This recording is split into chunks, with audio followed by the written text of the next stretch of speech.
welcome to my Crochet Basics series.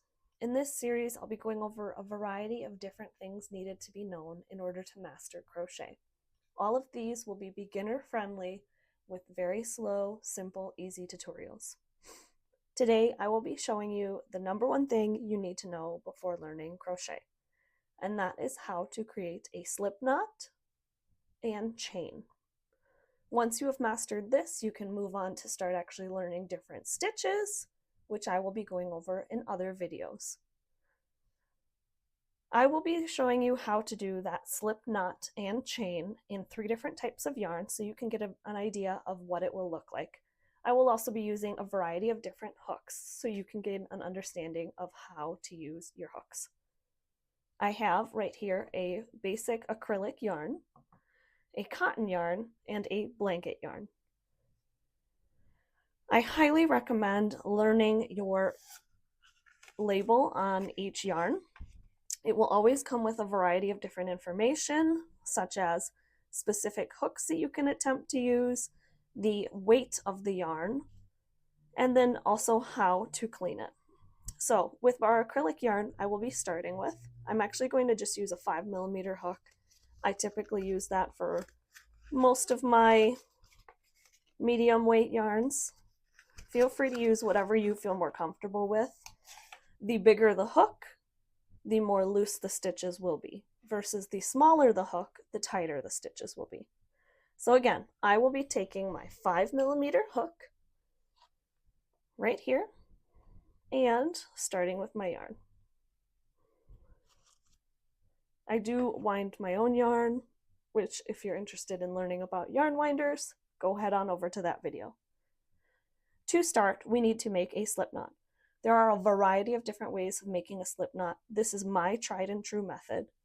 I do highly recommend starting a little bit bigger so it's not as confusing, but what you will do is you will rest your yarn over your hand, pinch with your thumb. From here, you will cross and make an X in the back.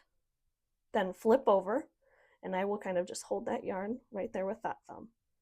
And I go under, over, pull it through, twist, pull, and make a slip knot. And there is how you start a slip knot. Again, I will show you. If you prefer, this is the 2-finger method. So you will have your 2 fingers and your thumb out.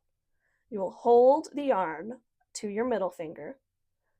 Same concept, make an X in the back, flip it over, go under, over, pull through, and release your fingers, and then tighten it.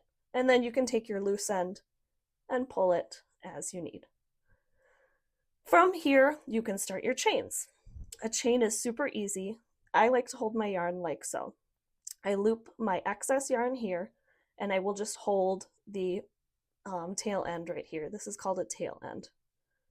And I will yarn over, pull through, and there is 1 chain. Again, yarn over and pull through, there's another. It can be best to just continue to make those chains, and as it gets longer, you will no longer hold this tail, you'll start to hold your actual crochet piece. So again, it's yarn over, pull through, yarn over, pull through. I will say counting is not necessary when you're beginning, although if you do feel like it's easy to do and you are understanding it, I highly recommend learning to count from the beginning.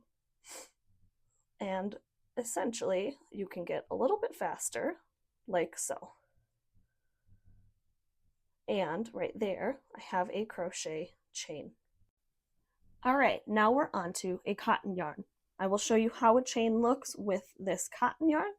I definitely love the Lily Sugar and Cream yarn. It comes in a variety of colors. It's perfect for a ton of different things, such as washcloths, face scrubbies, anything that you want it to be 100% cotton so that you are able to clean it. I will say this is not always the best yarn to start with. It is a little bit stiffer.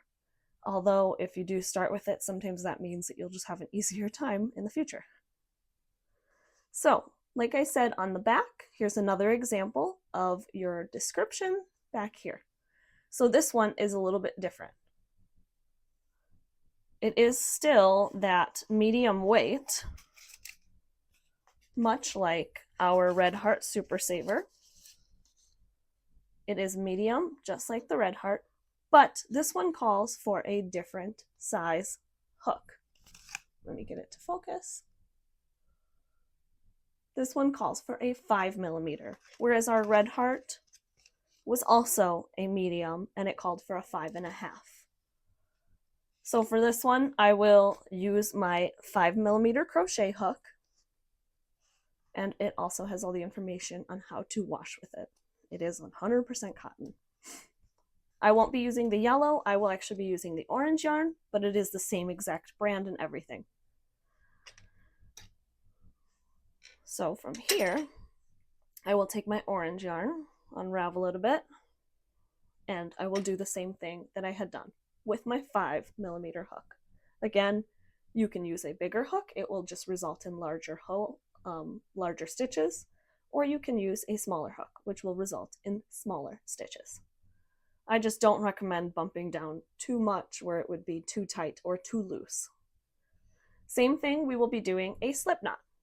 I'm going to grab my yarn with my thumb and index finger, wrap it up around, creating an X. Turning over, I go under my first one, over my second one, and I pull that yarn. And I let my fingers loose, and I pull both tails until I get a nice tight slip knot. I pull the tail that is connected to the ball of yarn to make my loop smaller. You don't want it to be too tight or too loose. And again, we're going to hold with our thumb and pinky, yarning over and pulling through. And there is one. Again, yarn over, pull through, there's two. Essentially, each one that you do is one chain. You will just continue on with that yarning over and pulling through, over and over again, until you are satisfied with the length.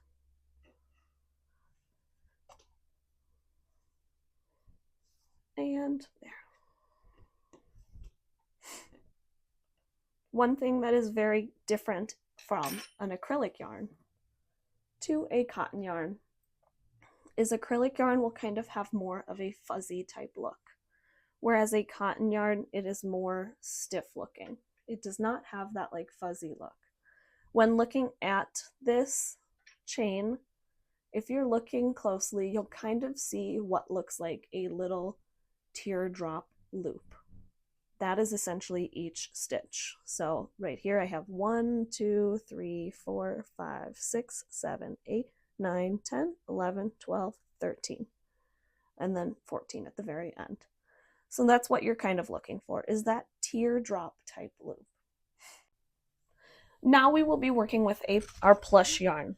Specifically, this is called blanket yarn. Here is another tag for you to see. And as you see, it is now a different weight.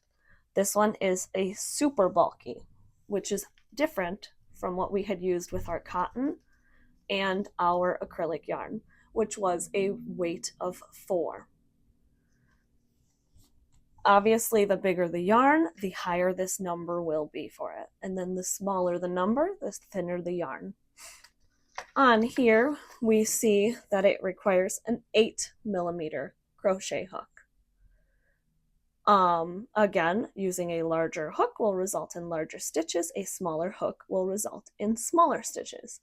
I specifically use this type of blanket yarn when making my plushy animals. To make sure that those stitches are nice and tight, I typically will use a size 7 hook. But for sake of this project, we will go with the hook that is recommended, a size 8. Let's scooch these on up. And we will start with the plush blanket yarn. I know a lot of people like to use this yarn because it is very plush, it's soft, and it's great for blankets, kids, stuffed animals, whatever you're looking for. All right, to begin, we will start same situation with our 2 fingers, pinching our thumb to our middle finger and the yarn in between, crossing around and creating an X. Now, flipping over, we will go under our yarn and over, pull through, release our fingers, and continue to pull until it is tight. The difficult thing with using the plush yarn is that it can be a little harder to see your stitches, which will definitely come in handy eventually in the long run. You will understand and be able to see them. Or if you're crazy, you can just guess. But same thing will happen. I will hold my tail end with my 2 fingers down here, and I will yarn over and pull through. Same thing, continue yarn over, pull through, which is very, very similar to the other stitches. Yarn over, or the other yarn, sorry. And continue to do that. So like I said, it will be a little bit trickier to see your stitches with the thick and plush yarn. That is why I highly recommend counting when using a thicker or plush type yarn. But as you see, this is what this chain looks like. I can just pull that. And I will pull my cotton yarn so we can see the differences in the type and weight of yarn next to each other, side by side, if everyone will cooperate. So again, I used a 5mm hook here, a 5mm hook here, and an 8mm hook here. If I were to say have done a specific number, you would probably also see a difference in the size. I'll probably go back and do that for each one and just do 10 stitches so you can see the difference in how long you are able to get with different size yarn and hooks. All right, so for here, this is my example of showing you the different size yarn and hook and how it will vary when chaining. So in all 3 of these, I did 10 chains exactly.